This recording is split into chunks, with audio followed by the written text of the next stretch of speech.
Stay tuned as we check out this Marvel Legends Spider-Woman from the Molten Man Build-a-Figure wave.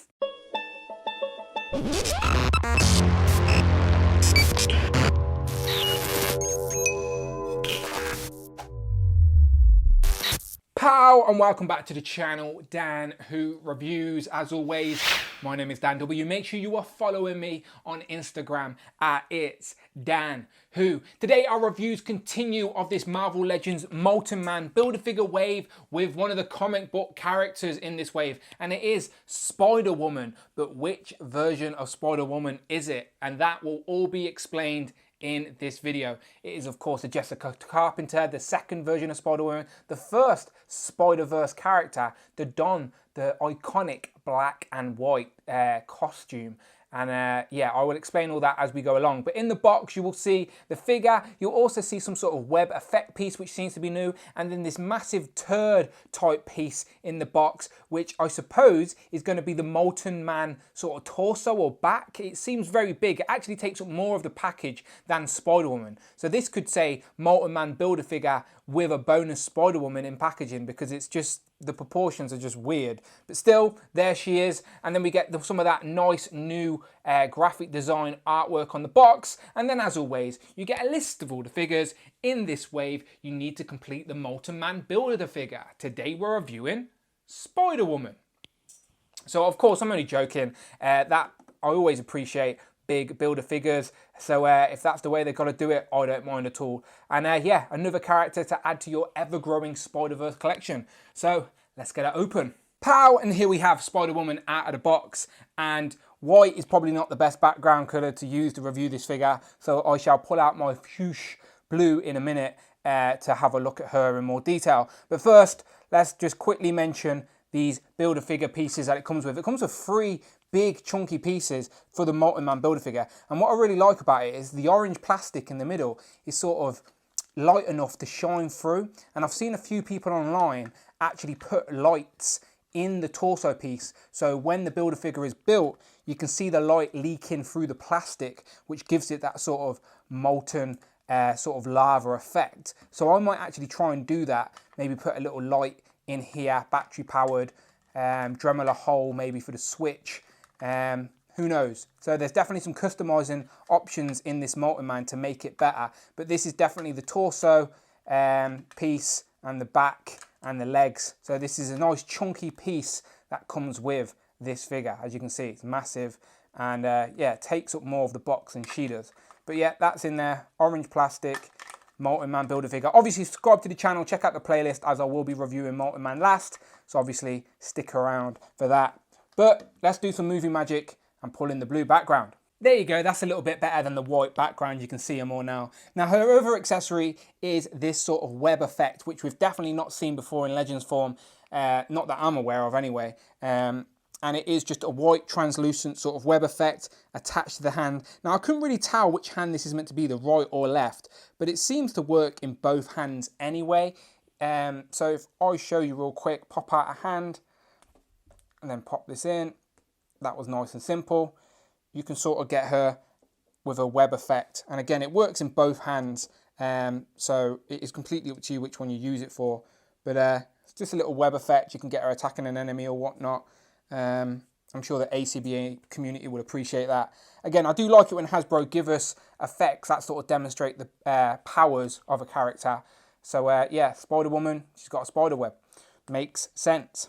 Taking a closer look, I do like the simple design of the figure. I've always liked the black and white for Spider-Man, but it seems this was a little bit lazy. It's like the white lines were painted first, and then the white circle was just sort of plopped on top, and you can sort of see the difference up close. Maybe not from a distance or when it's on display. Maybe I'm just being picky, but definitely can see it close up. One thing I am being picky about is it's like she's got a mole on her lip, or just above her lip. She's got some nice pink lipstick, which looks fine, but then mine seems to have another QC issue, which is that black mole on top. So again, I don't know how well you can see it on camera, but yeah, that's again disappointing because I'm terrible at customizing. I definitely don't want to go anywhere near my Marvel Legends faces with a paintbrush, as I will ruin it. And now she's got a giant black mole on her lip, which is frustrating. But you can see close up the paint on the hair, at least I've attempted it. It's sort of like red hair with a sort of darker wash through it. It's interesting. It's better than just one plain colour moulded, so at least I've attempted it. But again, apart from that little black mole, I do like the head sculpt and the hair. You can't, unfortunately, articulate a head back much because the hair is such a big piece, which is annoying. But you can get it forward a mount, but the hair is quite solid.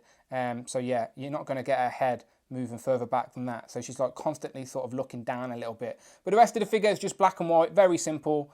And the rest of the articulation is what you would expect for a female Marvel Legends. Only single jointed elbows. But again, it's not so bad. It's what we expect from Marvel Legends. So you can't complain too much. And you're going to get her in some decent poses. The rest of the articulation is pretty good for a female figure anyway. Double jointed knees. She can do the splits decent amount. So yeah, not a bad looking figure at all. So I hope I'm not coming across too negative because I do like the figure. I just don't like that mine's got a black mole on her lip. But I do like the character design. I've always liked the simple black and white design on those spider characters. And I think she will stand out on your shelf compared to the other female figures. But yes, if you are curious who this version of Spider-Woman is, then this is the part for you. Because this is the part of the video we asked the question. Spider-Woman, who is she? This is the part of the video where we ask the question, who is she? And I try and give you a little bit of information about the character this figure is inspired by. So, Spider-Woman, who is she?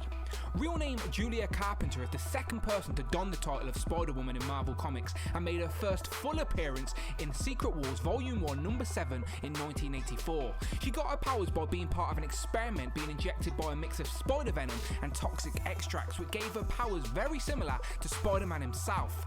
She's been a part of many teams including Freedom Force and West Coast Avengers, and she's even gone by the title of Arachne and later becomes the second Madam Web. So there you go, I hope that helps. Again, I do not claim to be an expert, but it is nice to have a little bit of information about the characters these figures are inspired by. So here we have our Julia Carpenter version of Spider-Woman compared to the very first Spider-Woman in Jessica Drew. This is both versions of her outfit in Marvel Legends form that we've got in recent years, and these are probably the first two characters you think of when you think of Spider-Woman, even though obviously now we know she's been Arachne and now she's currently Madam Web, I believe. But yes, Jessica Drew, Julia Carpenter, Spider-Woman. Continuing our Spider-Verse comparisons, here we have Julia Carpenter compared to Cindy Moon, aka Silk, one of my favourite versions of the Spider-Women, and then of course the symbiote Spider-Man. And if I move them out of the way and bring in classic Peter Parker and of course Mary Jane from that 2-pack, she will fit in nicely, as you can tell, into your Spider-Verse collection. And lastly, as we've round up here, I've moved the blue away, and here she is compared to some S.H.I.E.L.D. agents, as I believe she was part of S.H.I.E.L.D. in the comics for a while. Again, if I'm wrong, let me know in the comments below. I'm sure you will. But overall, again, another character to add to your Spider-Verse, another female character at that, and I've always liked this character design for Spider-Woman. I just wish mine didn't have a mole on the top of her lip. But the rest of the figure seems decent. I'm sure you will be happy if you are a Spider-Verse fan and collecting every version of Spider-Man and Woman for your collection. You won't be disappointed with this one. So you let me know in the comments below, what do you think? Does yours have a mole, or is that just me? And as always, check out the videos tab and the playlist for all the other Marvel Legends reviews on the channel. And please, please, please hit that subscribe button. That's most important. Help the channel grow. Much appreciated. And my name is Dan W, and I shall see you on the next one.